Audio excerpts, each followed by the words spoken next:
لیکن ماں باپ جب کہا جاتا ہے ایک میری بچی تو انگلینڈ میں، ایک میری بچی کینیڈا ہے، ایک میری بچی یوکرین میں، ایک میری بچی رشیا میں، لاکھوں روپے خرچ کر کے بیچتا ہے، ایمان بیچ رہا ہے، لاکھوں روپے دے کر ایمان بیچ رہا ہے، ایمان کی کوئی قیمت نہیں چکا سکتا، لیکن کوئی فکر نہیں کرتا، وقت ہو گیا ورنہ یہ بات پوری نہیں ہوئی۔ وہی میں آپ کو ملفوظ سمجھانا چاہتا تھا، فکر کر لو مسلمانوں، قرآن کو دل سے لگا، قرآن سے وابستہ ہو جاؤ، لفظی تعلیم کی بچوں کی جب تک پورا ناظرہ اچھی طرح پورا نہ ہو ان کو مت اٹھاؤ، مسائل کا علم ہو بچیوں کو، سات تک مکمل ہونی چاہیے، اس کے بعد ظاہر ہو کوئی حرکت، لیکن سات تک تو ضروری ہے، فرض ہے۔ اور جو مسلمان قرآن نہیں سمجھتا اس کو بھی ضروری ہے قرآن کو سمجھنا، قرآن کو پڑھنا، اپنے جو امام ہو، اپنے جو عالم ہو ان کے پاس قرآن سیکھو اور صحیح قرآن سیکھو، آپ نے جو پہلے سیکھا وہ نہیں چلے گا، حرام ہے اس طرح پڑھنا، کہیں ایسا نہ کہ قرآن ہمارے پڑھنا نہ دیجیے، آپ جانتے ہیں تو بہت مشکل ہے، ارے کیسے مشکل ہے، بچی کو انگلینڈ بھیجنا مشکل نہیں ہے، لاکھوں روپے خرچ کرنا مشکل نہیں ہے، عزت کو بیچ دینا مشکل نہیں ہے، یہ مشکل لگتا ہے، تو ثواب کا کام ہے، برکتوں کا کام ہے، رحمتوں کا کام ہے، اللہ کا حکم ہے، فرض ہے، یہ مشکل لگتا ہے، کیسے ہماری زندگی ہو سکے مسلمانوں، یہ ہے رونا، دن نہیں لگتا، آپ کو پتا ہے 24 گھنٹہ یہ بھی کہ کیا ہوگا میں دیکھ رہا ہوں مسلمانوں کے حالات، لیکن مسلمانوں کی نیند نہیں ہوتی، غفلت ختم نہیں ہوتی، بلکہ اور زیادہ شوق بڑھ رہا ہے اسکولوں میں تعلیم کا، اور مدرسے میں بچے کم ہو رہے ہیں، ہر سال بچے کم ہو رہے ہیں، یہ 2 سال کورونا میں تو پورے ہندوستان میں لاکھوں بچے کم ہو گئے، لاکھوں بچے کم ہو گئے، 1% تھا 1%، اس میں بھی کمی آ گئی ہے، اللہ کیا ہوگا 99% بچوں کا یہی بچے بڑے ہونے والے ہیں، اللہ تو کیا ہوگا، یہ مسلمان بھی رہیں گے یا نہیں،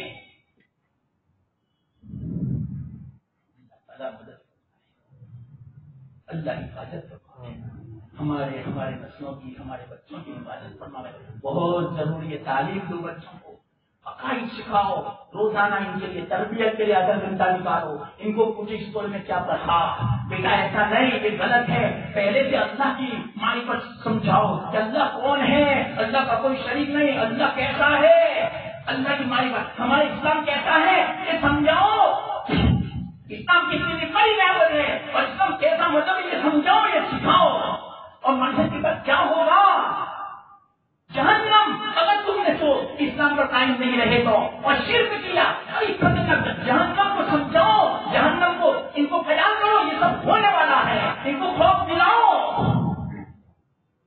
یہ بہت ضروری ہے آج ہمارے بچوں کو سکھانا، آدھا 1 گھنٹہ نکالو اپنے بچوں کے لیے، جب دنیا کے لیے 12 گھنٹے نکلتے ہیں تو اپنے بچوں کے ایمان کے لیے آدھا گھنٹہ نہیں نکلتا، خود کی تعلیم کرو، ہر گھر میں تعلیم ہونی چاہیے، حدیث کی، مسائل کی، عقائد کی،